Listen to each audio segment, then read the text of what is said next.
Rapaziada, hoje vamos ver um vídeo sobre o ano de 2019. Nostalgia Futebol Flamengo 2019. Vídeo aí do canal Fute 11 versus 11. Já dá pra chamar 2019 de nostalgia? Não sei. Mas vamos ver, vamos ver. Antes de começar, já se inscreve, dá o like e tudo mais, pra não perder os próximos vídeos. Estamos aí todos os dias fazendo react, tier list, pós-jogo e afins. Vamos nessa? Vamos nessa. Lembrando sempre, ó, o vídeo tá aqui na descrição, então você já vai lá, já se inscreve, dá o like, porque estamos aqui reagindo ao canal do cara, né? Fute 11v11. E vamos lá, vamos nessa. Gabriel pediu no meio, Bruno Henrique Que momento, hein? Cara, todo flamenguista sabe exatamente, não só o que tava fazendo, porque o que tava fazendo era óbvio, tava vendo o jogo do Flamengo, mas aonde tava, como tava se sentindo, quem abraçou, o que que fez. Esse momento aqui é inacreditável. Esse time realmente foi incrível, mas até chegar aqui, amigo, foi muito chão. Dos elencos fraquíssimos Faz, Moreno, faz. até chegar ao ponto de estar contratando jogadores de seleção. Das humilhações em campeonatos até se tornar o bicho-papão em cada competição. Da pobreza até se tornar o clube que fatura mais de 1 bilhão por ano. Essa foto do Paulo Vitor no carrinho de obra é inacreditável, né? Caraca, o Flamengo realmente era algo. Até se tornar o clube que fatura mais de 1 bilhão por ano. O Flamengo hoje é uma potência consolidada no futebol sul-americano, empilhando cada vez mais títulos e dinheiro a cada ano que passa. Mas tudo tem o seu pontapé inicial, e no caso do Flamengo, Meio baixo, isso não caiu do céu. Eduardo Bandeira de Melo assumiu o Flamengo em 2013, e aos poucos ele começou a estancar a sangria e fechar a torneira que não tinha goteira não, irmão. A parada era uma cachoeira jorrando dinheiro para coisas que não faziam o menor sentido. E isso é importante, né? Isso é importante, porque não teve SAF, não. Não teve essas coisas, não. Foi o quê? Era time horrível, era pagando dívida.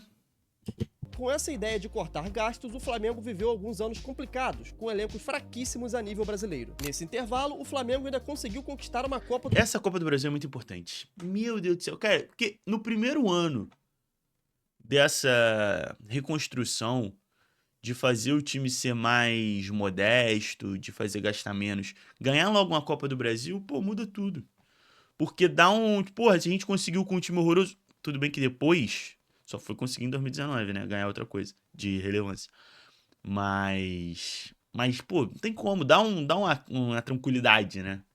Brasil em 2013, o que também ajudou muito na reconstrução financeira. E com o passar do tempo, o Flamengo já não era mais um clube que atrasava salários, que vendia o almoço para pagar a janta. A fama do clube estava mudando, e agora parecia ser um bom lugar para jogadores que buscavam algo a mais na sua carreira. E foi no dia 19 de julho de 2016 que Diego Ribas resolve aceitar o projeto do Flamengo e retorna para o futebol brasileiro. A chegada do Diego fez o torcedor voltar a acreditar que poderia ser campeão de coisas ainda maiores. E o principal, Diego foi o ponto... Esse é o primeiro Aeroflá, né? Acho que essa é a primeira vez que se cria, assim. Óbvio que já, com certeza, a torcida já foi buscar outros jogadores e tal. Mas essa coisa que virou rotineira no Flamengo, de levar o time ou buscar o time no aeroporto. Acho que essa foi a primeira vez, assim, na era moderna. Para acreditar que poderia ser campeão de coisas ainda maiores. E o principal, Diego foi o ponto inicial para que outros grandes jogadores começassem a ver o Flamengo... E, pô, muita gente, assim, o Diego... Eu não acho o Diego um ídolo do Flamengo, um suprassumo, não, tá? Eu acho que ele é um jogador importante na história. Pela Libertadores, né? Pela final lá, pelo gol que ele que dá o lançamento. Por ser o primeiro cara meio que acreditar no projeto do Flamengo, desse novo Flamengo. Mas... Por ele, ali de 2019 pra frente, ele não ter sido tão protagonista, muita gente tira ele como, tipo, nunca jogou bem no Flamengo. Cara, quando ele chega no Flamengo... Ele é de longe o melhor jogador. Eu lembro que eu pensava assim, pô, se o Flamengo conseguisse ter mais uns 3 ou 4 Diego, esse time era um absurdo. Porque ele era muito bom. Ele tem uma queda muito grande quando ele tem uma lesão, acho que contra o Atlético Paranaense na Libertadores, na primeira fase. Outros olhos. Ele tem uma lesão no joelho que ele nunca mais volta a ser o mesmo. Que a imagem de um cara como ele, atrelado ao clube, que agora era bom pagador, fazia com que o interesse de outros atletas também aumentasse.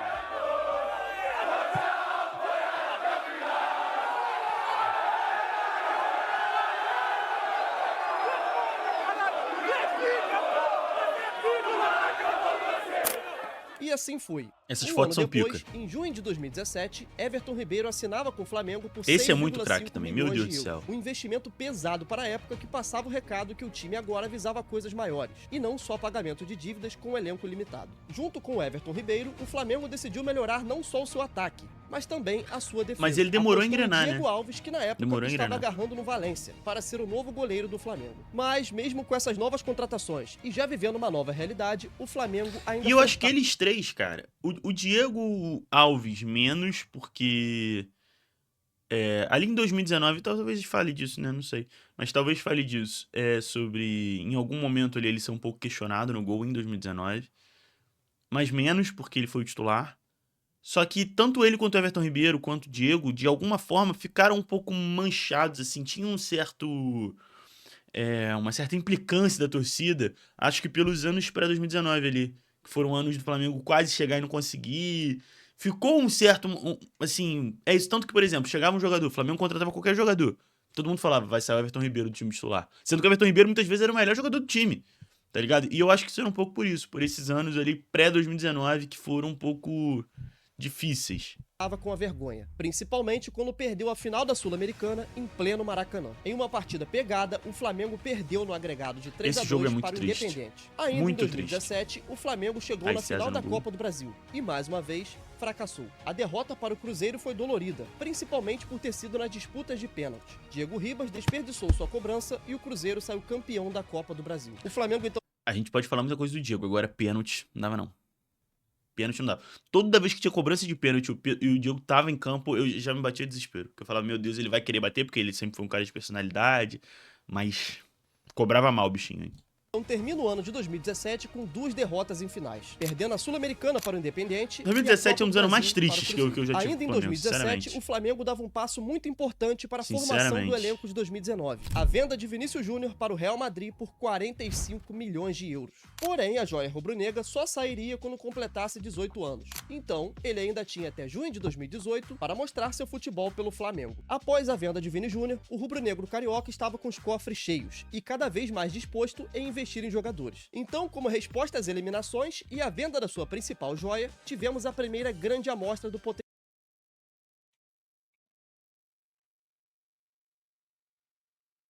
Esse momento é difícil. É difícil. Quando a gente vê que saiu o Vinícius Júnior e chegou o Vitinho, que o substituto do Vinícius era o Vitinho, e na época, eu lembro da repercussão na época ser meio assim, sai o Vinícius Júnior e vem o Vitinho, que é um jogador melhor, que é um jogador mais pronto. O Vinícius Júnior é uma aposta. E na época realmente era. Só que o Vitinho... de mercado, quando o clube carioca acertou a compra do Vitinho por 12 milhões de euros, o que na época foi a contratação mais cara da história do Flamengo. Só que mesmo após a sua reestruturação e torrando rios de dinheiro, o Flamengo ainda insistia na vergonha. Mais uma vez, o rubro-negro enfrentava o Cruzeiro, agora pelas oitavas Triste de final demais da esse jogo Libertadores. também. E mais Porra. uma vez, Quem? sai derrotado. Quem? Com gols de Arrascaeta e Thiago Neves, o Cruzeiro vence o confronto por 2 a 1. Léo Duarte foi o responsável por marcar o gol do Flamengo. Vitinho, que havia sido contratado para ser o jogador decisivo, acabou sendo a maior decepção do ano de 2018, já que ele encerrou a temporada com somente 3 gols marcados. O Flamengo também termina o Campeonato Brasileiro em Caraca, eu não segundo, lembrava que tinha sido uma distância tão grande assim, não. com 72 pontos. 8 pontos, O Palmeiras pô. foi o vencedor com 80. E aí, cara, após encerrar o ano de 2018 com mais um fracasso, o termo que a torcida do Flamengo mais escutava era o famoso cheirinho. Quando se joga no Flamengo, Mas cheirinho não é de 17, não é de 18, não. É 16 ou 17, não? você tem o privilégio Tipo de assim, sentir óbvio que continuo até hoje falando de cheirinho, né? Que é uma loucura. Mas essa história do cheirinho de hepta começa, eu acho que é 16 ou 17. Acho que é 16, na real. certos cheirinhos, né? Criamos a expectativa dos cheirinhos de ser campeão brasileiro. Mas as coisas estavam prestes a Eu mudar. adoro a as expectativa entrevistas do do, Flamengo. Se escutava do Diego, era o cara. famoso As entrevistas do cheirinho. Diego são muito boas. Quando se joga no Flamengo, você tem o privilégio de sentir certos cheirinhos, né? Criamos a expectativa dos cheirinhos de ser campeão brasileiro. Mas as coisas estavam prestes a mudar de uma vez por todas na vida do rubro-negro. Com o fim do ano de 2018, também chegava ao fim a gestão do Eduardo Bandeira de Melo, que foi de muita importância para o clube carioca viver tudo o que vive hoje, já que ele foi um dos principais responsáveis por capitanear o projeto de reestruturação financeira do clube, que começou desde o seu primeiro dia como presidente do Flamengo. Rodolfo Landim agora assumiria este cargo, e com ele a promessa de ser um clube vitorioso dentro das 4 linhas e acabar com o tal cheirinho. Mas agora, com o Flamengo com os cofres lotados, Rodolfo Landim, no seu primeiro ano de mandato, resolve atacar o mercado de maneira pesada. E o resultado foi uma janela que mudaria a história do Flamengo. No dia 11 de janeiro de Essa janela é um absurdo. Essa janela é um absurdo. 2019, o clube carioca oficializava a contratação de Gabriel Barbosa. Cara, essa contratação é muito bizarra, né? Porque, assim, Gabigol era um jogador que a gente já conhecia, assim, né? Pô, o Gabigol já tinha surgido no Santos há um tempinho, disputou a Olimpíada, foi pra Inter de Milão. E sei lá, quando falava de Gabigol no Santos, eu achava, pô, legal, vai ser um jogador ali. Assim, eu não... Se alguém me falasse que ele faria metade do que ele fez pelo Flamengo, eu já ia achar que era maluquice. O Gabigol, o jogador que vinha por empréstimo... E todas as contratações desse ano são meio... Dessa janela são meio assim, todas deram muito certo. Mas são todas meio tipo, tá. Não tem um cara assim... talvez o Arrascaeta. Mas não tem um cara que você fala, pô, esse aqui é um absurdo. do Santos... Tipo, não teve um Samuel Lino. Não que o Samuel Lino vai jogar metade do que esses caras jogaram, tá? Mas digo assim, um cara que veio... porra, jogando bem no futebol europeu, que não tem muito, assim, uma dúvida se é uma boa contratação ou não. Havia acabado de ser artilheiro do Campeonato Brasileiro e agora vestiria as cores do clube carioca. Cara, eu tenho certeza que todo flamenguista que acompanhava o mercado do Flamengo nessa época lembra desse vídeo aqui. Fala pessoal, aqui é o Gabriel. Já tô com o manto, faço parte da nação. Tamo junto. Como sempre, né? O Flamengo sendo amador e deixando a contratação vazar. Tudo normal. E aqui tem um detalhe importante, cara. O Gabigol nunca foi a prioridade daquela diretoria. Muito pelo contrário. Ele era o plano B. Na época, Braz e Landim... Imagina no mundo bizarro em que o Flamengo contratou o Pablo. Aí eu fico pensando, vocês acham que o Pablo seria o que o Gabigol foi? Tipo assim, ele... Óbvio que, pô, ele não seria a mesma coisa. Não é que qualquer um que tivesse ali ia fazer. Mas você acha que ele poderia ter feito alguma coisa ali do Gabigol, que ele seria um ídolo do Flamengo hoje? Ou que o Flamengo não ia ganhar nada? Que eu acho que, tipo assim, independente, se o Gabigol não tivesse no Flamengo, nesse ano de 2019, o Flamengo seria campeão. Por mais que o Gabigol tenha sido muito importante, feito muito gol, inclusive da final. Mas acho que o Flamengo, alguma coisa teria ganhado, pelo menos, com outro cara ali jogando. sonhavam com a contratação do Mas, pô, não é possível que, tá ligado? Foi Deus que botou a mão e tirou o Pablo do Flamengo e botou o Gabigol. Não é possível. atacante Pablo, mas acabou perdendo o jogador que optou por fechar com São Paulo. Gabigol então veio para o seu lugar como plano B. Junto com ele também vieram Bruno Henrique, que veio do Santos. Esse eu acho que é o mais loucura, porque eu lembro muito de quando o Bruno Henrique veio, ele também não era um jogador assim... Ele era um jogador que tava ali no Santos, meio encostado. E no Santos ele nunca foi esse supra-sumo que ele virou no Flamengo, né? Enquanto o Vitinho, que tinha vindo há 2 anos, um ano antes, ele era a maior contratação da história, era isso, pô, o sucessor do Vinícius Júnior. Então, eu imaginava que o Bruno Henrique seria a reserva do Vitinho. Olha que loucura! E uma negociação arrastada ali envolvendo o Uribe, que era atacante do Flamengo. E essa é uma das melhores negociações do Flamengo, que o Flamengo paga pouco, se livra do Uribe. É uma negociação maravilhosa. Ainda manda, eu acho que o Jean Lucas emprestado e depois vende o Jean Lucas. Valores. Rodrigo Caio, que vinha do São Paulo para reforçar. Rodrigo Caio também. Um dos melhores zagueiros que eu já vi jogando pelo Flamengo. Também chega meio desacreditado. Zagueiro de condomínio, não sei o quê. Problema de lesão, isso né? Acabou que virou um problema muito recorrente, que até encerrou a carreira dele mais cedo do que deveria.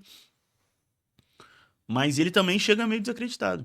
A zaga, e claro, não podia faltar a cereja do bolo. No dia 12 de janeiro de 2019, Georgian... E, por exemplo, o Arrascaeta, na época, quem mais era especulado, quem mais se falava, eu acho que quem era até mais desejado se bobear pela torcida do Flamengo era o Dedé, que também estava no Cruzeiro na época. E Arrascaeta foi anunciado como jogador do Flamengo. Após uma novela gigante com o Cruzeiro, ele finalmente veio a ser jogador do rubro-negro, superando a contratação de Vitinho, e sendo agora a nova contratação mais cara da história do Flamengo, por 63 milhões de reais. E cara, tudo parecia estar perfeito demais, e se tratando de Flamengo, a gente sabe que isso nunca foi possível, né? Abel Braga foi escolhido para ser o... Eu vou te falar. O Flamengo já teve muito treinador ruim. E recentemente, inclusive, já teve muito treinador ruim. Um dos que mais me estressou foi o Abel Braga. Eu me irritava muito com o Abel Braga. Meu Deus do céu. Eu tava no jogo de despedida, entre muitas aspas, do Abel Braga, que foi o Flamengo Atlético Paranaense, que foi um jogo maluco. Deve falar desse jogo aqui, porque é o último jogo do Abel Braga. E rapaz, eu xinguei esse senhor, hein? primeiro treinador do Flamengo durante o ano de 2019. E dentre alguns acertos e muito mais erros, Abel comandou o time durante o Campeonato Carioca, onde conseguiu ser campeão mesmo com atuações muito abaixo do que aquele elenco poderia entregar. Mas cara, de todos os erros que o Abel cometeu à frente do Flamengo, sem dúvidas, o pior deles foi a birra que ele tinha com o Arrascaeta. É uma parada inexplicável, cara, como que ele... Inclusive, muita gente não sabe disso, né? Porque hoje você vai no Maracanã, muitos jogos, né, a torcida canta o nome dos jogadores antes do início da partida. Então, por exemplo, o Rossi vai ser, puta que pariu, é o melhor goleiro do Brasil, Rossi.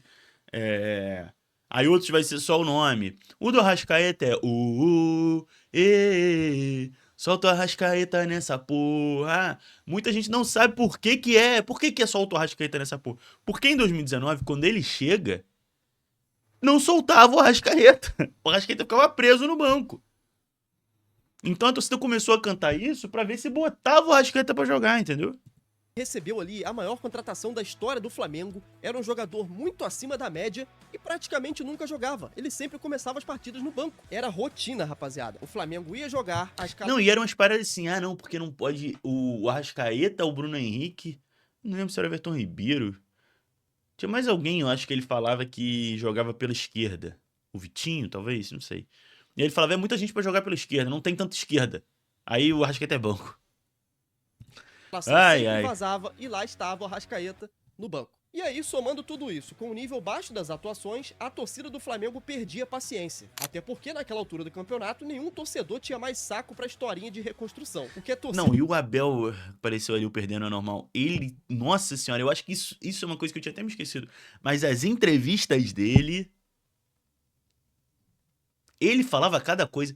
Ele foi no jogo contra o Inter lá no Beira-Rio. Foi falar que o Beira-Rio é o estádio mais bonito do Brasil. Ele, depois de perder pro Galo, eu acho, ele falou que perder é normal. Ele falava cada coisa. Porque a verdade mesmo é que o Abel Braga não gosta do Flamengo. E tudo bem, a gente também não gosta de você, Abel Braga. 0-0. Torcida não gosta dele, ele não gosta da torcida, ele não gosta do Flamengo, acabou. Não dá pra ele ser treinador do Flamengo. Tá ligado? Realmente queria... era vencer. Até que chegamos ao ponto do Abel Braga... Esse jogo eu tô falando, ó. Tava lá. Estava nesse jogo. 3-2 pro Flamengo. E esse jogo, assim, em questão de emoção, é do caralho. Em questão de futebol é horrível. O Flamengo joga super mal. Mas, pô, o Flamengo empata, sei lá, nos 46 e vira aos 51. É um absurdo esse jogo. Vaiado pela torcida. E até aí tudo bem, isso acontece em vários clubes no mundo. Só que naquele jogo, cara, o Flamengo saiu com a vitória. O que mostrava ali o descontentamento com o futebol apresentado. Não, o Flamengo saiu com a vitória, mas saiu com a vitória forceps, assim, tipo... A vitória foi sofrida pra caraca. Um desespero, o Flamengo jogando mal o jogo todo, contra o Atlético Paranaense. Tudo bem que o Atlético Paranaense, né, naquela época, não era um time da segunda divisão que nem hoje, né? Era um time até que é isso, elimina o Flamengo na Copa do Brasil mais à frente, beleza. Mas, pô... Em casa, você não espera que você vai ter um jogo tão sofrido contra o Atlético Paranaense, né? Até que no dia 29 de maio de 2019, Abel Braga decide entregar o cargo de treinador do Flamengo. A diretoria então decide mais uma vez dar um passo ousado. As negociações já estavam em andamento, mesmo com Abel no clube. E a bola da vez não era um técnico brasileiro. Na verdade, não era nem sul-americano. O bom velhinho. Um europeu. Um português, nem tão Jorge bom às vezes, Jesus. né? Mas... 2 dias depois da saída de Abel Braga, o Flamengo oficializava a contratação do técnico português. Até aí, cara do velho. Estavam ali anunciando um técnico novo. Agora, o que os dirigentes nunca imaginavam é que naquele momento eles estavam realizando a principal contratação da história recente do Flamengo. Olha, o time de 2019, ele foi mágico em muitos sentidos. E claro, por mérito dos jogadores também. Principalmente levando em consideração o nível que era apresentado aqui no futebol sul-americano. Então assim, o elenco do Flamengo estava realmente um nível muito acima. Mas o que realmente fez a diferença e mudou o patamar do clube não foram os jogadores, e sim Jorge Jesus. Muito além do esquema tático ou da boa relação com os jogadores, o principal que esse velhinho aqui fez foi trazer de volta algo que estava adormecido, tanto na Gávea como no torcedor. O espírito vencedor e a alegria de ver seu time em campo. E Eu concordo. É bem isso mesmo. O velho, cara, a postura dele era muito absurda, assim, né? E óbvio que tem a parte tática, tem tudo, né? Envolve, assim.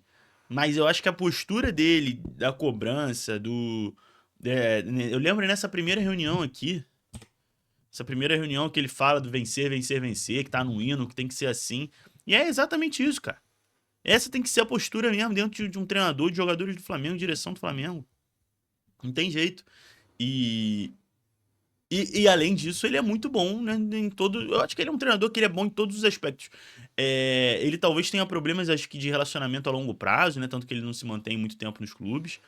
Mas tirando isso, é um treinador que eu realmente acho que ele poderia ser um treinador top do mundo. Não sei exatamente por que não é, mas pelo que ele fez no Flamengo. Gávea como no torcedor. O espírito E eu falo, é polêmico, mas eu falo. E eu acho que ele seria um treinador melhor para a seleção brasileira do que o Ancelotti. Eu acho. vencedor e a alegria de ver seu time em campo. E isso não é algo que você conquista da noite pro dia, cara. Tudo é feito nos mínimos detalhes, como trabalho. Sabe como foi a apresentação dele? A primeira reunião que o JJ teve com os jogadores? Ele reuniu o elenco, colocou a foto das 3 taças, Campeonato Brasileiro, Copa do Brasil e Libertadores. Apontou para as taças e disse a seguinte frase: nós ganharemos essas 3 no final do ano. Se vocês acreditarem e fizerem o que eu mando, nós ganharemos. Porque não pode-se falar de outra maneira neste clube. Não é? É ganhar, ganhar, ganhar. E pra Aí, muitos, cara, é isso que eu tô pode falando. soar como arrogância. Eu entendo, tá ligado? Só que uma coisa que a galera que não torce pro Flamengo precisa entender é que isso faz parte do DNA do clube. Precisa entender que o flamenguista é arrogante mesmo. Aceita, porra.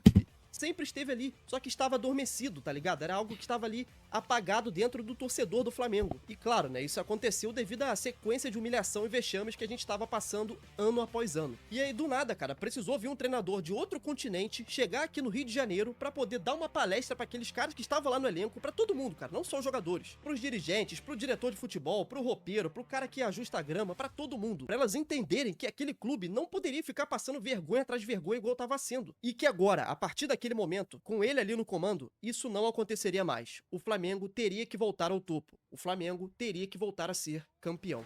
E com o aval do JJ, o Flamengo volta ao mercado e faz uma janela crucial para a montagem da E essa janela também, de meio de ano.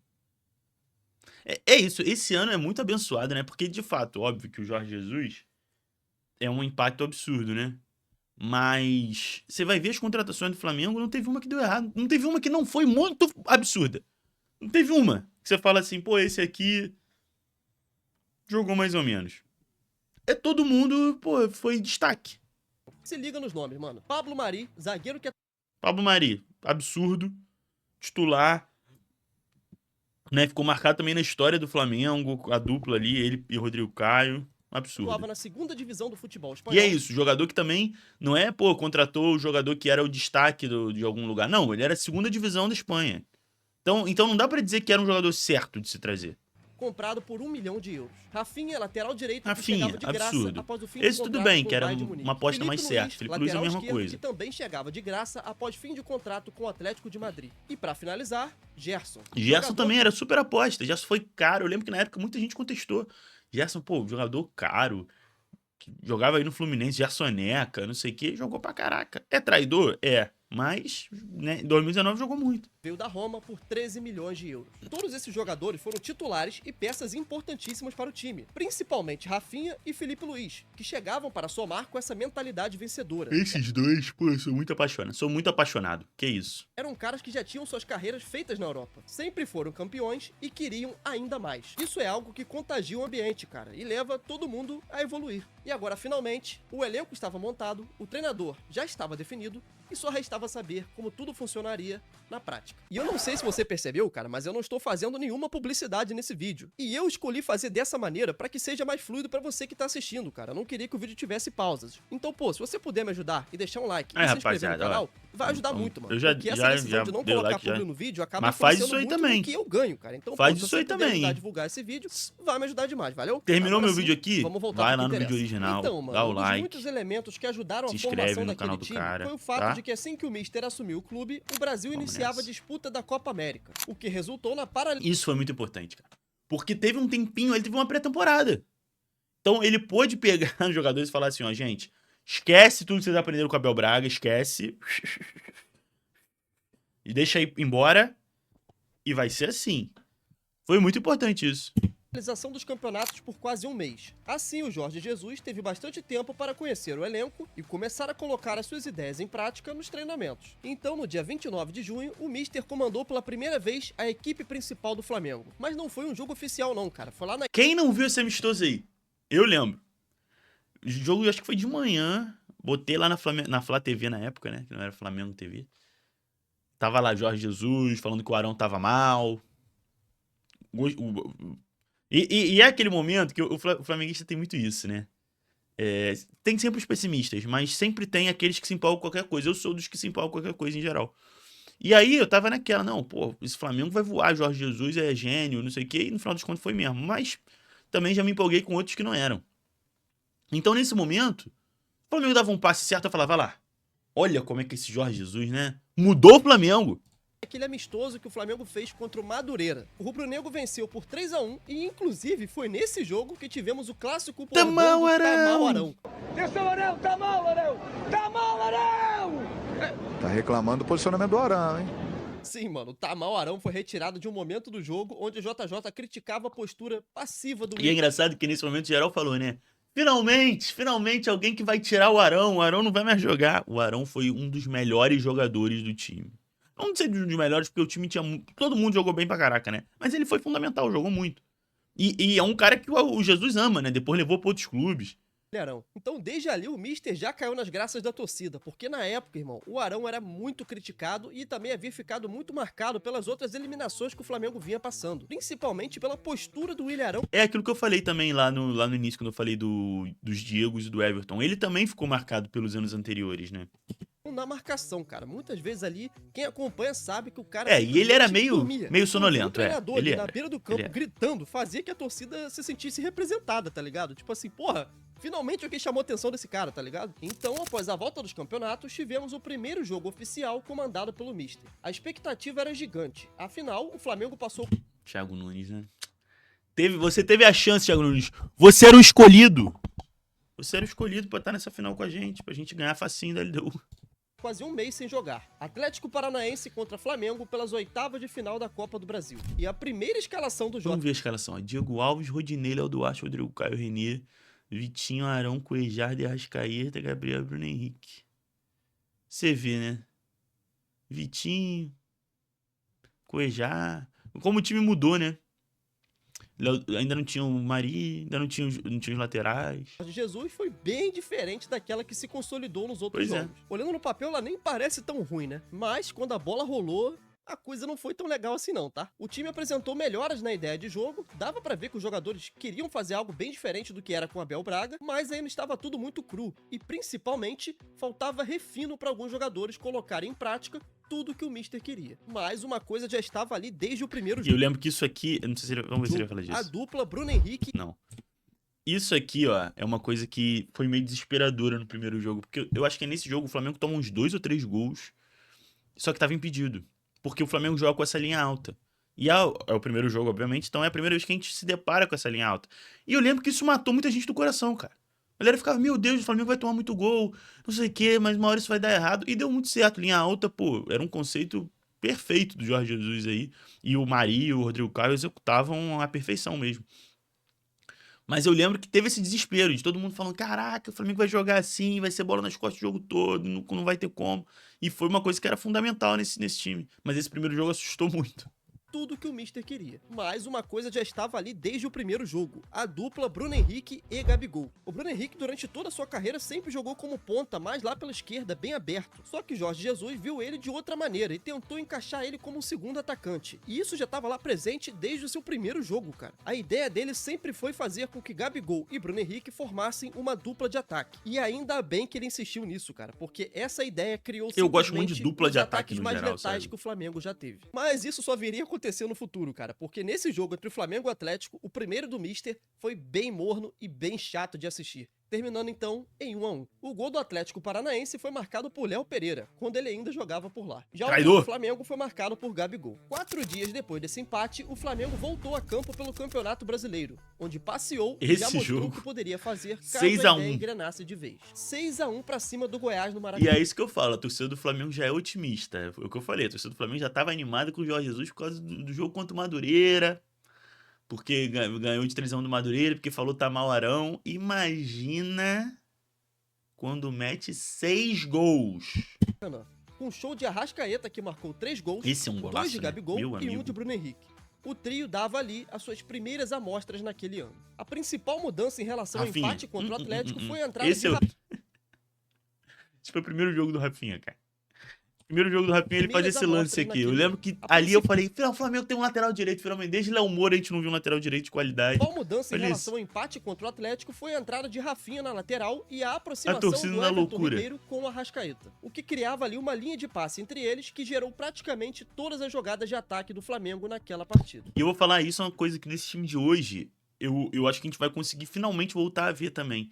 Que são 2 meias fodas, assim, 2 meias inteligentes, criadores de jogo, que eu acho que quando juntar Arrascaeta e Carrascal cada vez mais, né, porque agora eles fizeram poucos jogos juntos, assim, e eu acho que daqui pra frente eles vão ser nos principais jogos do ano, eles vão estar como, agora é o principal jogo do ano, né, todos os jogos são importantes, mas tem um jogo que é o contra o Palmeiras, afinal, e eu acho que eles vão ser esses 2 caras mesmo, de se associar, de ter essa linha de passe, como ele falou, isso é o que faz muita diferença.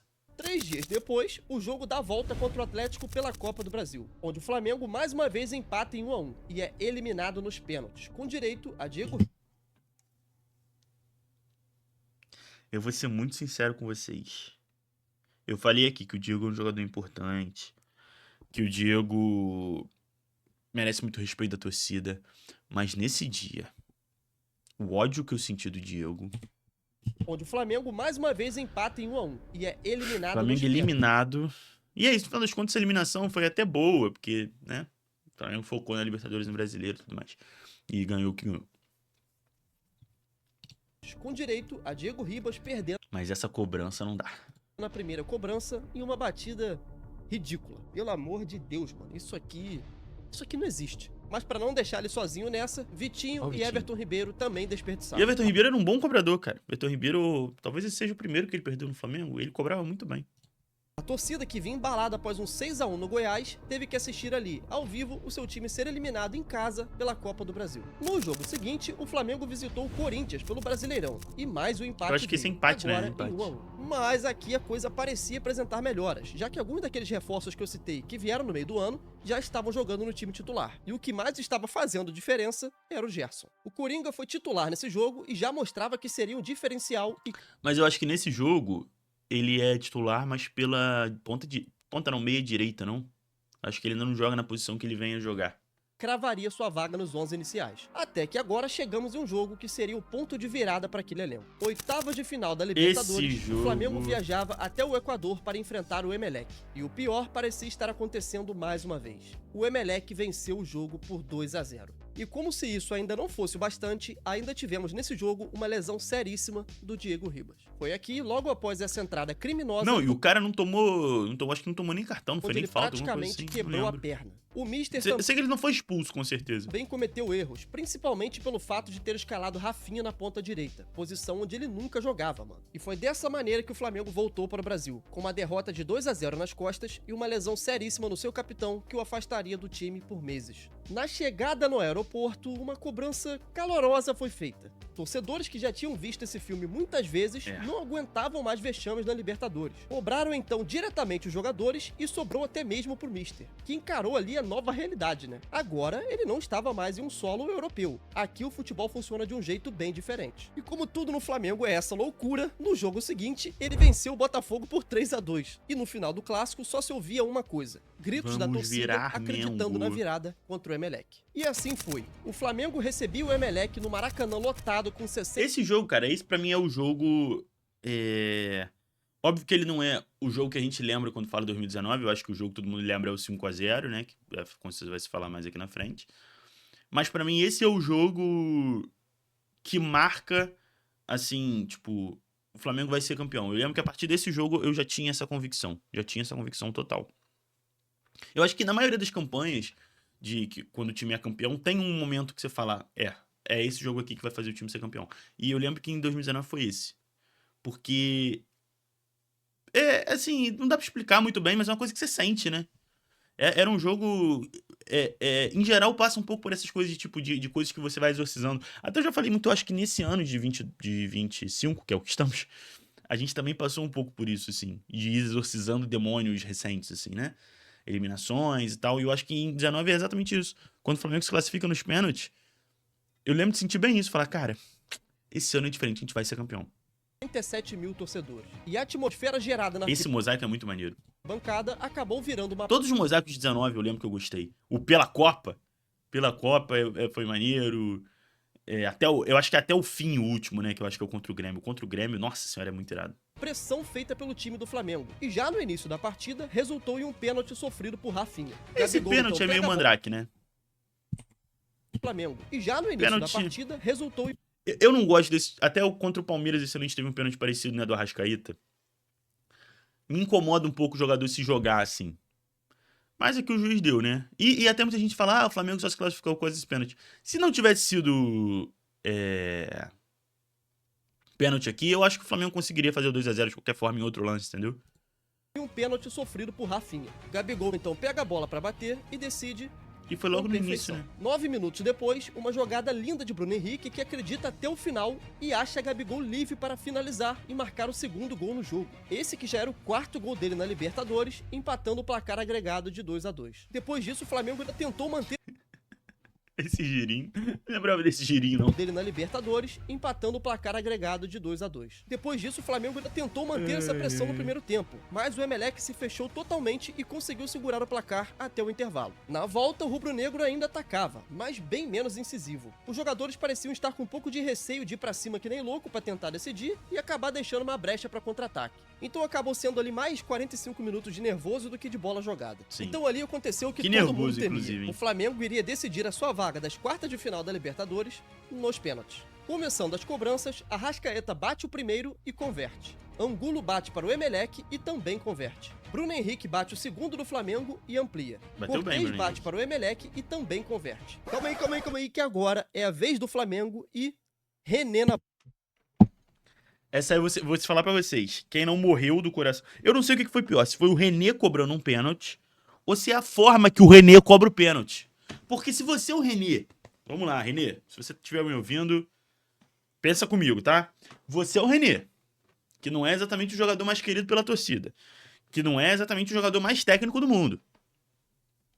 Você tá num lance de uma disputa de pênalti Flamengo Libertadores, depois de conseguir um empate, depois de tomar de 2-0 o primeiro jogo, você precisa fazer o gol.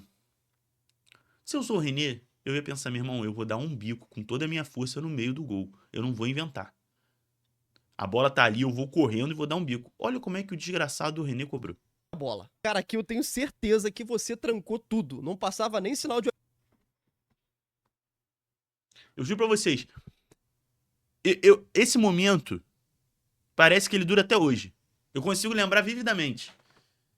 De estar olhando, assim, eu lembro exatamente o bar que eu tava vendo, assim, eu fiquei olhando, e ele não chegava nunca na bola. Wi-Fi aí que eu tô ligado. Mas ele não chegava na bola. certeza que você E trancou olhando. tudo. Não E passava ele- nem sinal de Wi-Fi aí que eu tô ligado. Mas E não chegava nunca. ele acabou sendo a melhor batida. E a cobrança foi perfeita.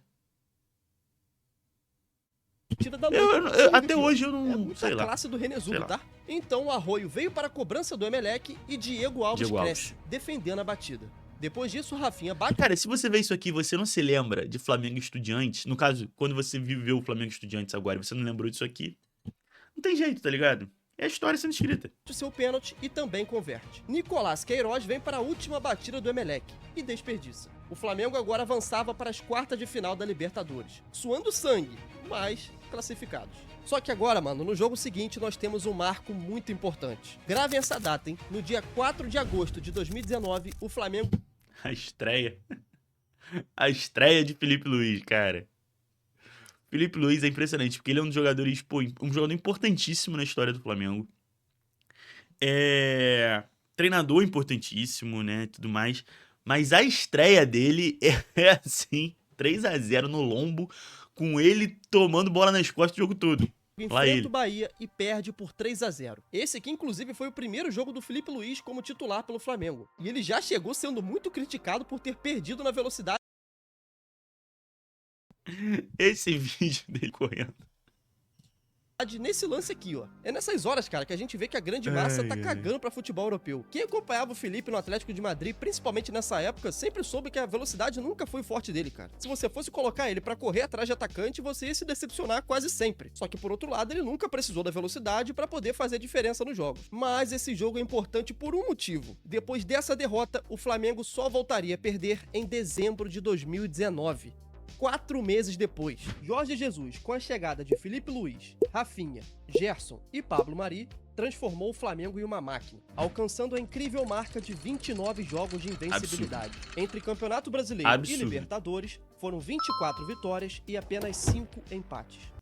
Olá, pessoal! Seja Cara, assim, a forma, né, que esse time ganhava, assim, tipo, óbvio que, aí eu sempre contesto isso, que muita gente fala, pô, mas o Flamengo 2019 goleava todo mundo. Não goleava todo mundo, mas a gente tinha muita certeza que o Flamengo ia ganhar. Esse sentimento de certeza que o Flamengo ia ganhar era muito factual, assim, cara.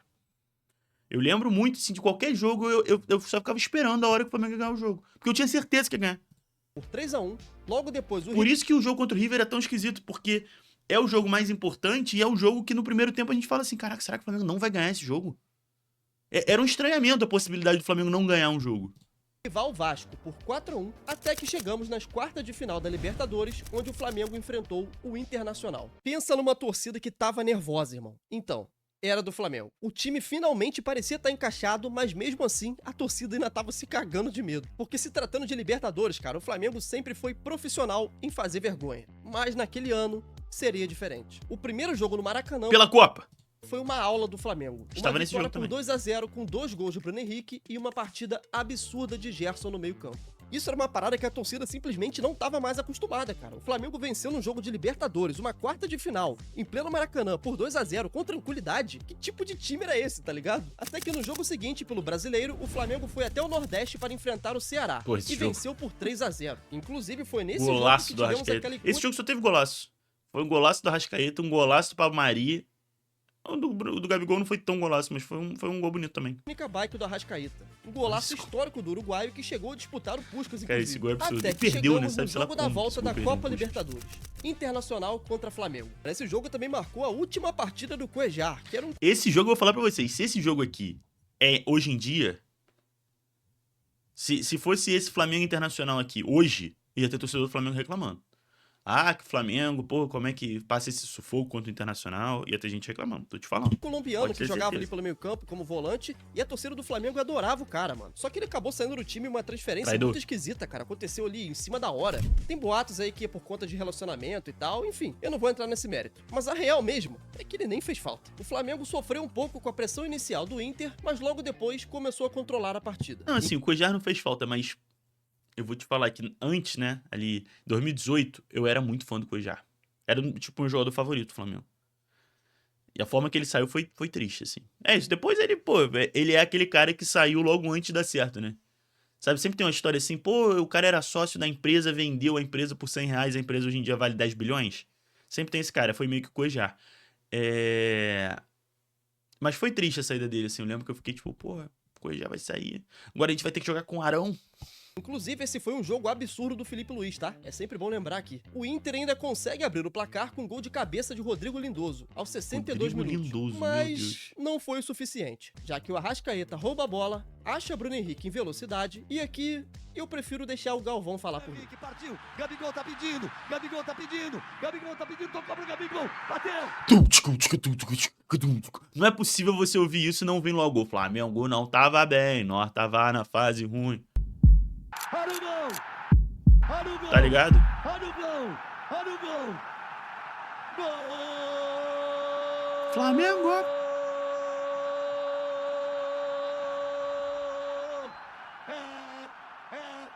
Esse jogo eu vi em casa, meu irmão. Eu lembro de gritar tanto. Eu vi o jogo com a bandeira. De vez em quando eu mudo minhas superstições. Tinha uma época que eu tinha que ver o jogo abraçado na bandeira. Eu lembro que eu jogava a bandeira pro alto, batia com a bandeira assim. Caraca, como eu gritei nesse jogo. Meu Deus do céu. Inter 1, Flamengo 1. Gabigol marcava o seu 5º gol na Libertadores e classificava o Flamengo com um agregado de 3-1. Agora, o rubro-negro carioca enfrentaria o Grêmio pelas semifinais da Libertadores da América. Só que entre o jogo da volta contra o Inter e a primeira partida da semifinal contra o Grêmio, a gente teve vários jogos no Brasileirão que precisam pelo menos ser mencionados aqui. O Flamengo meteu um 3-0 no Palmeiras, também meteu um 3... Esse jogo é aquilo que eu falei do... Precisam pelo menos ser mencionados aqui. O Flamengo meteu um 3-0 no jogo que você sabe que você vai ser campeão, que eu falei do Emelec na Libertadores, esse aqui foi o do Brasileiro. Aqui eu tinha certeza que a gente ia ser campeão também. No Palmeiras, também meteu um 3-0 no Avaí, 1-0 no Santos, inclusive foi aqui que teve aquele gol de cobertura absurdo do Gabigol, tá? Também tivemos 2-1 no Cruzeiro fora de casa, outra vitória contra o Inter, agora pelo Brasileiro por 3-1, e um 0-0 contra o São Paulo, nas vésperas do... Esse 0-0 com o São Paulo, né? Primeiro jogo do Diniz no São Paulo. E ele faz um ferrolho lá, consegue amarrar o Flamengo, que não tinha nada a ver com o futebol do Diniz, né? Conceitualmente. Primeiro jogo da Libertadores contra o Grêmio. Renato Gaúcho é o melhor técnico do Brasil? Aí cabe a você falar. O meu time é o melhor do Brasil, sim. O Renato, cara. Eu vou falar, eu não gosto do Renato como treinador, não, tá? Eu não gosto da passagem dele pelo Flamengo. Não acho ele um bom treinador. Assim, ele pode até ser um bom treinador, mas pra mim não é treinador pro Flamengo. Agora, como personagem, o Renato, ele não pode ficar desempregado, não. Tipo, ele tem que estar num time. Porque ele é um personagem muito bom. Tipo, pô, olha isso, tá ligado? Olha as coisas que o cara fala. Renato Gaúcho é o melhor técnico do Brasil? Aí cabe a você falar. O meu time é o melhor do Brasil, sim. E o técnico? Joga o melhor futebol do Brasil, sim. O meu time joga contra qualquer equipe, em qualquer lugar, sempre pra vencer. E esse era o hype Com 200 milhões. para o confronto. O Grêmio de Renato Gaúcho, que naquela época... Não, e ele falava beça, e o Jorge Jesus nunca falou nada dele. Acho que talvez depois do jogo ele tenha falado alguma coisa, mas antes ele ficava sempre falando essas coisas, falando. E o Jorge Jesus nunca respondia. Ainda metia medo no continente, principalmente quando o assunto era Libertadores, além, é claro, do fato deles contarem com Cebolinha, né? Que naquela época tava voando. Ele havia acabado de conquistar a Copa América Quanta diferença. com o Brasil, inclusive sendo um dos principais jogadores. O clima já estava criado. O Flamengo não disputava uma semifinal de Libertadores desde 1984.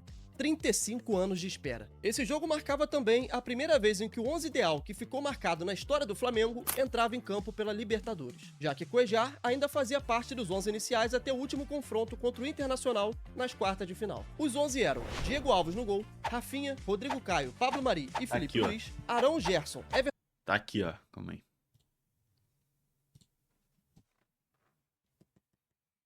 Diego Alves, Rodrigo Caio, Rafinha, Mari, Filipe Luís, Gerson, Arão, Arrascaeta, Everton Ribeiro, Bruno Henrique e Gabigol. Está aqui, ó. Ficou marcado na história. Aqui tem 22 também e aqui tem 81, mas não dá pra ver. A câmera não pega. Voltando. Everton Ribeiro e Arrascaeta, Bruno Henrique e Gabigol. E rapaziada, agora eu vou Calma aí, dar a minha voltei a opinião tela, aqui, voltei. ok? Eu acho que esse primeiro jogo Perfeito. contra o Grêmio da Libertadores foi ainda melhor do que o segundo no Maracanã. Eu acho que é um certo exagero. Já vi muita gente falando isso. O Flamengo joga melhor. Pô, eu não acho que joga melhor, não. O segundo faz 5-0, tá ligado? Mas joga muito bem. Eu lembro de uma entrevista clássica, assim, do Jorge Jesus. Eu lembro muito desse momento. Depois desse jogo, que o Jorge Jesus, ele na coletiva, ele fala: se fosse patinagem artística, teria nota artística e teria sido 10. Mas futebol não é patinagem artística, então foi 1-1. Se fosse patinagem artística, era 10 a 10. Patinagem artística foi uma frase que me marcou. Pesado o placar, é claro, né? Se não tivesse vários gols impedidos, mano, o Flamengo teria passado o carro já na primeira partida. O que jogou de bola o Gerson nessa partida foi brincadeira, irmão. Não só o Gerson, o Bruno Henrique, o Gabigol, o Arrascaeta jogou muito também. Foi uma partida de almanaque do Flamengo, velho. O Grêmio praticamente não conseguiu impor quase nenhum risco. Só que mesmo assim o jogo terminou em 1 a 1. O gol do Flamengo foi marcado pelo Bruno Henrique de cabeça, depois de uma assistência do Arrascaeta, e o Grêmio acabou empatando o jogo no finalzinho, com um gol de PP. Aqui eu também preciso destacar essa defesa absurda do Diego Alves no chute do Cebolinha, irmão. É sempre bom lembrar, cara, porque caso esse gol entrasse, poderia ter mudado o rumo do jogo. Mas não mudou. A partida terminou em 1 a 1 mesmo. E agora, no jogo da volta, o torcedor do Flamengo, que tanto sofreu nesses últimos anos, finalmente poderia... E, cara, esse jogo eu acho uma loucura, porque... Vamos ver se ele vai falar uma noite mais de 2, 5 a 0. Para a história. Flamengo contra Grêmio no Maracanã. 70... Então, já que ele vai falar direto, vamos falar. Esse jogo... Porque ele tinha uma tensão... Porque tinha sido 1 a 1, né? Então era aquele jogo, pô, tudo pode acontecer. O Flamengo pode ganhar, como pode perder, como pode ir pros pênaltis. Não havia esse sentimento, tipo, pô, vai ser 5 a 0 ou o Flamengo vai ganhar fácil. É isso, havia muita confiança no time, que o Flamengo jogava muito bem e tudo mais. Mas era um jogo aberto, pô. Era um jogo que a gente foi como uma final, como, por exemplo, a gente vai agora pra essa final contra o Palmeiras. Confiante, não sei o quê, beleza. Mas é um jogo que pode ganhar, como pode perder, tem aquela tensão. Só que foi um jogo que o primeiro tempo até foi tenso, que foi 1 a 0 só no finzinho ali. Só que, pô, foi 5 a 0, tá ligado? A expectativa era um jogo tenso, o placar terminou 5 a 0. É uma sensação que eu não sei nem explicar muito bem, cara. Porque foi isso, foi uma coisa, tipo, de você... Desculpa, gente, tô meio gripado. De você entrar com medo num jogo e o jogo ser muito tranquilo. 1.000 torcedores, e a dúvida sobre quem jogava o melhor futebol do Brasil naquele ano foi respondida. É isso, é exatamente isso. Tinha essa coisa de, pô, quem é o melhor futebol, tá ligado? E no jogo... O time foi o mesmo do primeiro jogo, os 11 ideais se mantinham. E o Flamengo não toma conhecimento algum do Grêmio, aplicando uma goleada de 5 a 0. Os gols começam com o Bruno Henrique abrindo o placar aos 42 minutos, levando a vantagem para o intervalo. Na volta do intervalo, 2 a 0 já de cara. E é impressionante, uma coisa que eu acho que é pouco destacada nesse jogo, é como esse jogo é definido na bola parada. O primeiro gol não é de bola parada, mas eu acho que todos os outros são. Todos os outros são de bola parada.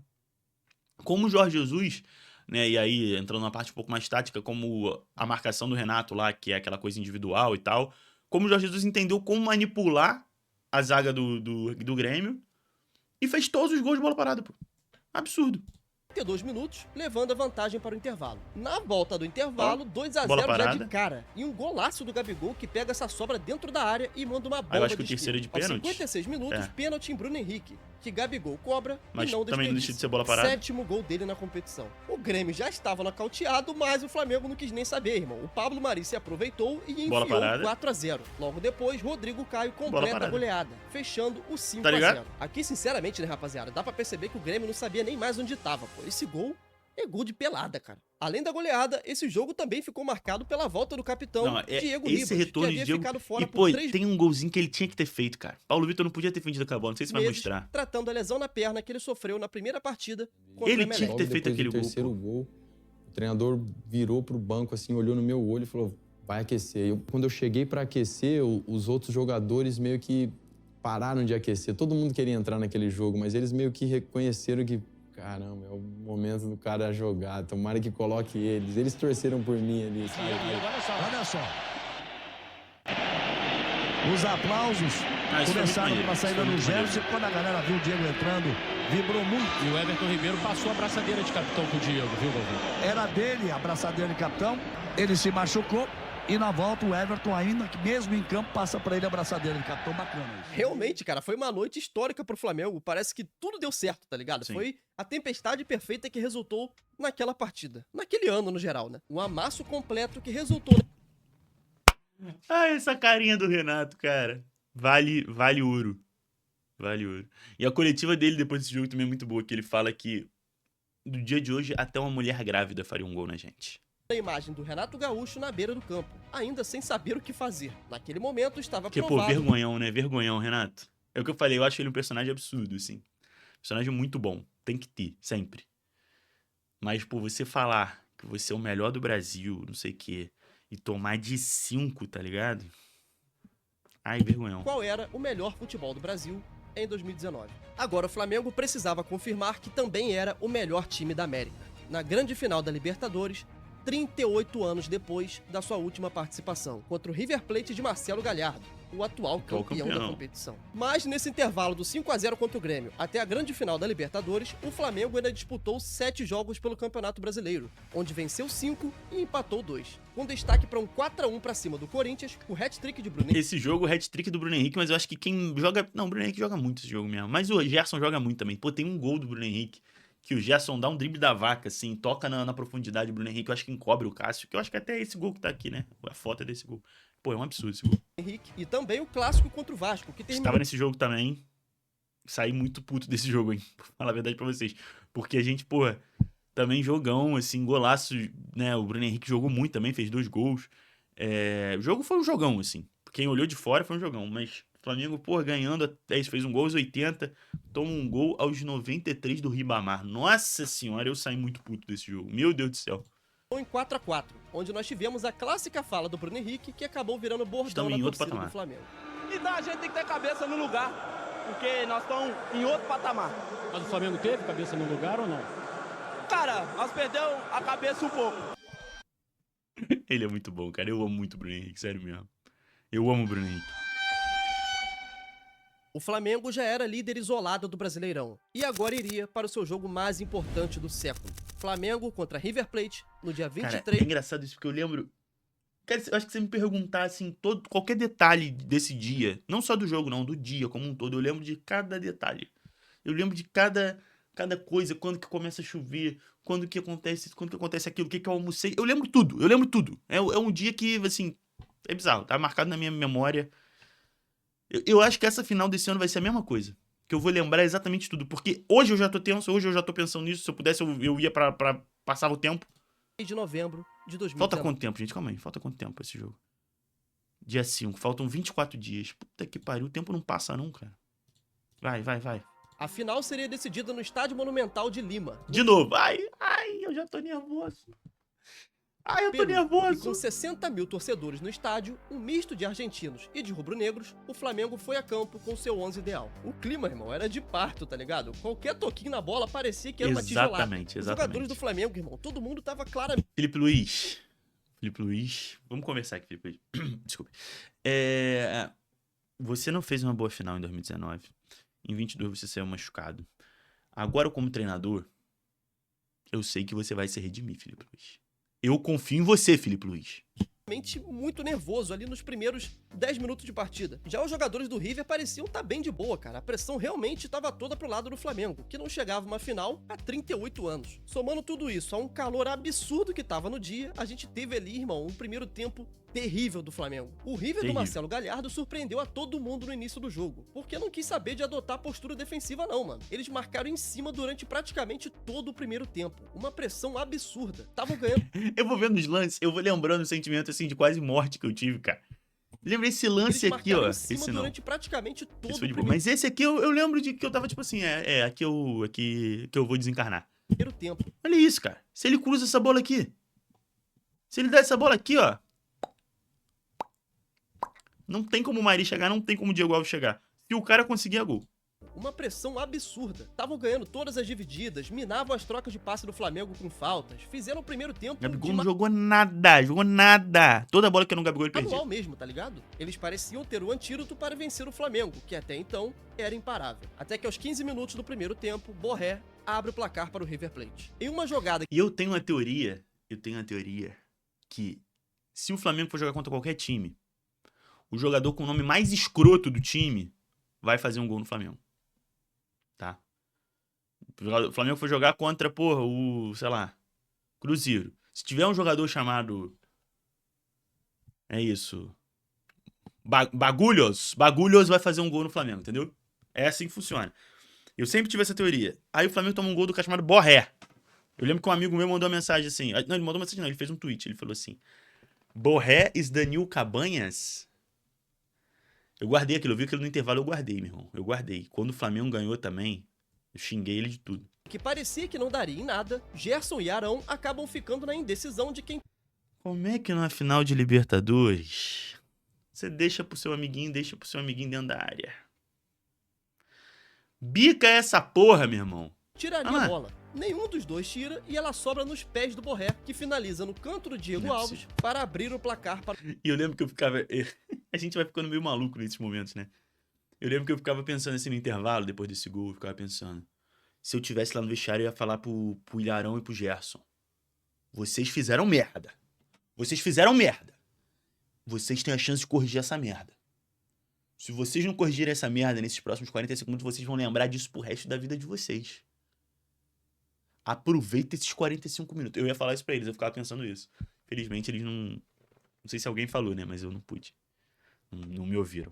Da minha boca eles não ouviram isso. Os argentinos. Naquele momento, o torcedor do Flamengo imaginava 300 coisas. O nervosismo, que já era grande, só aumentava. A bola continua rolando e o Flamengo viveu uns 5 minutos de apagão após o gol, onde o River teve mais a posse e foi mais incisivo, mas não conseguiu ampliar o placar. Logo depois, o Flamengo finalmente conseguiu. Esse coletinho do Jorge Jesus aqui nunca tinha usado essa merda. Usou essa porra no primeiro tempo, o Flamengo jogou nada. A culpa é dessa porra.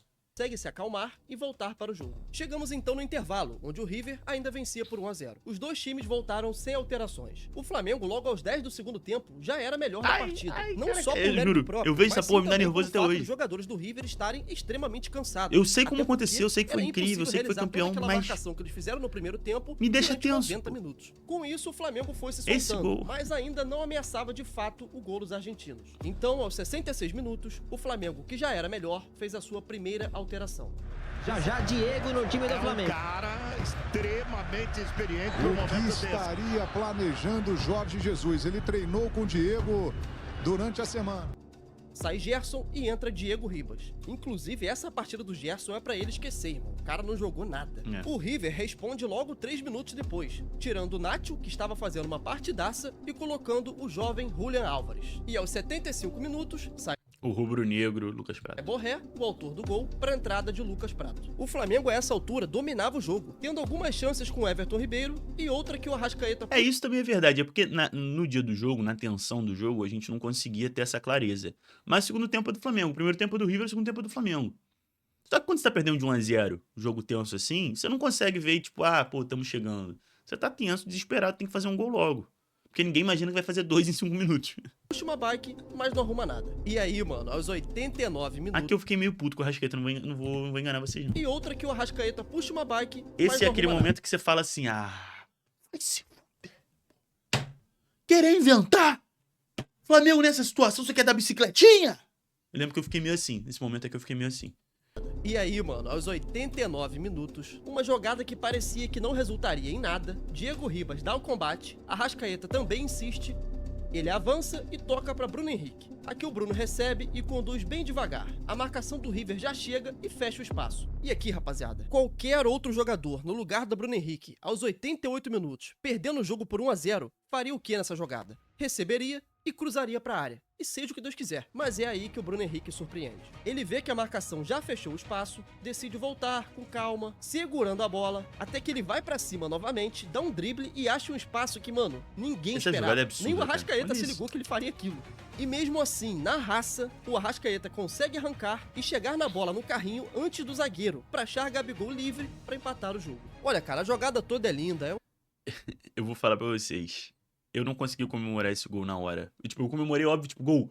Mas eu tava muito tenso se tava impedido ou não. Eu só consigo comemorar mesmo quando aparece o replay. Um momento marcante na história do Flamengo. O Gabigol é gigante, disso ninguém nega, todo mundo sabe. Mas aqui, irmão, na minha humilde opinião, esse gol ele é 70% do Bruno Henrique, 20% do Arrascaeta e 10% do Gabigol. Também acho. O que o Bruno Henrique fez nessa jogada, cara, mostra que realmente... Não sei se nessa proporção exata, mas assim, é muito deles dois também. Muito, muito, muito. Era pra ser, tava escrito, ninguém ia tirar aquele título do Flamengo em 2019. E logo depois das comemorações, 90+2. Rafinha toca pro Diego, que levanta a cabeça e arrisca um cruzamento pra... E nesse momento é isso, obviamente, né, eu tava ensandecido comemorando o primeiro gol. E, tipo, o bar que eu tava todo mundo comemorando que nem maluco, assim, aquela confusão, aquela loucura. E gritando, barará. E aí eu lembro, meu irmão, de sentir, assim, alguma coisa, assim, tipo, caraca, eu tenho que olhar pra TV. Bum, olhei, era um telão. Olhei pro telão. Quando eu olho pro telão, a bola já tá voando. Tipo, eu acho que eu olho pro telão agora, assim. Eu olhei pro telão, bum. Aí a bola tava voando. Ó. E, tipo, camisa 9. agora eu olhei. Aí eu olhei. Disputa no corpo com Pinola. A bola cai Aí aquela coisa assim. onde devia. Sabe quando, tipo, tá todo mundo comemorando? E não é todo mundo que reparou o que tá acontecendo, mas uns 2 ou 3, tipo assim, vai. Gol. Meu irmão, nesse gol, aí já é loucura. Não sei como explicar esse gol. 9 gols na competição. Gabriel Exato. Barbosa, naquele momento, entrava no hall dos ídolos do Flamengo. E olha que ainda deu tempo dele ser expulso depois, tá? Mas a partir dali, o jogo já estava decidido. 38 anos depois, o Flamengo voltava a conquistar a América e agora era bicampeão da Libertadores. E serão lembrados para a eternidade como a segunda geração de ouro do Flamengo. No dia seguinte, após o avião pousar no Rio de Janeiro, no dia 24 de novembro, o elenco foi às ruas comemorar o título da Libertadores, onde lotou o presidente Vargas com um mar de pessoas para verem pessoalmente os heróis do título. E tem mais, cara. Enquanto os jogadores estavam lá em cima do trio comemorando com a torcida, o Grêmio fazia uma partida com o Palmeiras. E não só fazia uma partida, né? O Grêmio estava vencendo o Palmeiras. Ou seja, a partir daquele momento, nenhum outro time conseguiria alcançar o Flamengo matematicamente na tabela do Brasileirão. Em outras palavras, o Flamengo estava sendo campeão brasileiro enquanto estava comemorando no trio elétrico. 3 dias depois, no Maracanã, ainda de ressaca, o Flamengo enfiou um 4-1 no Ceará. Logo depois, um 3-1 no Palmeiras no Allianz Parque e um 6-1 no Avaí, perdendo somente para o Santos de Sampaoli, onde o rubro-negro tomou um 4-0 na última rodada do Campeonato Brasileiro, encerrando assim a sequência de 29 jogos sem derrotas. O Flamengo, então, termina o Brasileirão de 2019 sendo campeão e com a pontuação recorde de 90 pontos. Bizarro. O Santos fica em segundo com 74. E depois de ser campeão brasileiro e da América, o Flamengo agora viajava para o Mundial de Clubes, onde tentariam mais uma vez repetir o feito de 81. No dia 17 de dezembro de 2019, o Flamengo fazia sua estreia no Mundial de Clubes, contra o Al Hilal da Arábia Saudita. Os 11 iniciais, você já sabe, era o time ideal do JJ. E mais uma vez, cara, o Flamengo começa perdendo o jogo. O gol foi marcado pelo Aldalsari. E esse cara aqui joga bola, tá? De bobo ele não tem nada. E o primeiro tempo termina dessa maneira, com o Al Hilal vencendo por 1-0. Mas na volta do intervalo, o Flamengo consegue a virada. Com gols de Arrascaeta aos 49 minutos para empatar o jogo, jogada e Bruno absurda, parece Henrique de para FIFA. virar o jogo aos 78 minutos. E olha que ainda teve um golzinho contra aqui para fechar o placar de 3-1. Agora então iríamos para a grande final, onde o Flamengo enfrentava o mesmo rival de 81. Esse jogo é uma mistura de muito triste com, porra, maneiro. O gigante inglês. Porque, pô, o Flamengo jogou bem. Foi maneiro, mas, pô, muito triste perder na final. Foi o auge de todas as partidas que eu já vi do Flamengo, velho. Porque mesmo que a gente Pois tenha é, jogou perdido, muito cara, bem. levando em consideração todo o contexto da partida. Mas é muito o rival triste, que tá era, ligado? Pô, não era qualquer um. Porque, cara, você jogar contra talvez o melhor Liverpool da história. E jogar tão bem. E ter chance de ganhar, levar pra prorrogação e perder, pô, é muito triste. Aquele Liverpool do Klopp, cara, é um dos melhores elencos que eles já tiveram na história, velho. E o Liverpool é um clube gigantesco, então, pô, só de você estar enfrentando um dos melhores elencos de um clube gigante como eles, sem falar, é claro, que a gente chegou naquela partida com mais de 50 jogos já disputados no ano, enquanto o Liverpool tava ali começando ainda, engrenando, tava voando fisicamente, enquanto a gente já tava completamente desgastado. Ali, pra mim, foi o momento que ficou claro que o Jorge Jesus conseguiu extrair o máximo daqueles jogadores. A partida que o Arão fez, pra mim, é o maior exemplo disso. Ele, cara, jogou muita bola enfrentando os melhores jogadores do mundo. O mesmo Arão que há pouco tempo atrás apanhava na Sul-Americana, velho. Sempre que for falar do Flamengo de 2019, o primeiro cara que tem que ser lembrado é o Jorge Jesus, porque sem ele não teria. Tanto que eu tava até conversando isso com um amigo meu, que a gente tava conversando sobre, pô, a geração, se a geração é do Gabigol, se a geração é da Arrascaeta. Eu acho que o Flamengo, né, desses anos recentes, vai ser lembrado pelos treinadores. Eu acho que, óbvio, que os jogadores vão ter destaque, mas assim, se o Flamengo, se Deus quiser, vai ganhar esse ano também, eu acho que esse Flamengo de 2025 é o Flamengo do Felipe Luiz. É do Arrascaeta? É também, mas é do Felipe Luiz. O de 2019? É do Gabigol? É do Arrascaeta? É do Bruno Henrique? É, mas é do Jorge Jesus. Eu acho que isso é uma coisa que vai... Com o tempo, a gente vai lembrar muitos treinadores. E nada disso. Podia ter contratado quem fosse, mano. Tanto que o Flamengo depois teve elencos melhores. E mesmo assim, não conseguiu entregar um futebol nem perto daquilo. Sim. Eu tô falando aqui porque eu realmente acompanho o futebol europeu já há muito tempo e eu sei que não é qualquer time que vai lá e joga uma partida do mesmo jeito que o Flamengo jogou contra os caras, velho. A linha de defesa como um todo, Pablo Mari, Rodrigo Caio, Felipe Luiz, o Rafinha, todos eles jogaram muita bola, cara. Quem ficou devendo nessa partida, na verdade, foram os caras que decidiram o ano inteiro, né? O Arrascaeta, o Everton Ribeiro e o Gabigol. Você deve ter reparado que eu não citei o Bruno Henrique aqui, porque, irmão, o Bruno Henrique, o que ele fez naquele jogo é coisa de maluco. Sim. O Arnold tá tendo pesadelo com eles até hoje. Tudo bem que o Arnold nunca foi lá um exímio marcador, a principal característica dele nunca foi defesa, mas, cara, o Bruno Henrique não tomou conhecimento E o dele, Vitinho mano. também, Mas, tá? mesmo assim, não foi o suficiente. O Liverpool venceu o jogo por 1-0 com um gol marcado por Firmino. E olha que a gente ainda teve direito a uma chance perdida pelo Lincoln. Que vamos combinar? Não era tão simples assim como muita gente pinta por Não aí. era tão Tem simples, uma galera não. que fala de um jeito, cara, que Não, se você não não. viu o lance, pensa até que ele perdeu um gol sem goleiro. Mas, Sim, pô, sim, sim. na moral, não era tão fácil fazer esse gol aqui. Não era não. E como eu já disse Mas antes, eu também acompanho muito podia ter futebol finalizado um europeu pouquinho aqui já há melhor, né? muito Podia tempo, botar dentro e na do minha gol, pelo opinião, menos. E também na do Felipe Luiz, que eu já vi ele falar em entrevista depois, o Liverpool não jogou ali na rotação máxima. E, pô, eu acho que todo mundo que é sensato e assistiu os jogos com os dois olhos abertos sabe disso. Mas também não é como se os caras tivessem entrado pra perder, irmão. A partir do momento que a bola rola, ninguém entra pra perder. Eu acho que eles podem ter subestimado o Flamengo, de não ter levado muito a sério aquela partida antes do jogo rolar e tal, não ter estudado muito bem o adversário. Chegou lá e se surpreenderam. Mas agora também não dá pra falar aqui que os caras entraram cagando pro jogo, valeu, e vamos lá ver como é que é. Não, também não foi assim, tá? Só que também não deram a vida, obviamente. E mesmo com essa derrota, o legado de Jorge Jesus no Flamengo foi gigantesco. O cara que chegou, pediu a confiança e a entrega dos jogadores dizendo que daria certo e menos de um ano depois, ganha os principais títulos do clube no século. Jogando um futebol que encantou o Brasil todo, transformando Bruno Henrique e Gabigol em uma dupla letal, que somados fizeram 78 gols no ano de 2019. Quando tu acreditas muito naquilo que fazes, tu não tens pressão, não tens emoção, tens prazer de jogar e tens convicção que vais ganhar. Foi exatamente o que fizemos. E é isso, rapaziada. Eu Foda, só vou foda, pedir pra foda. você deixar o like. Parabéns aí, irmão. Ó, Fute, mais uma vez, galera, Fute 11v11, se inscrevam lá, deem um like no canal do amigo e tal, o link está na descrição. Muito maneiro o vídeo. Se Deus quiser, vamos viver isso tudo de novo, gente. Dia 29 de novembro, pelo amor de Deus.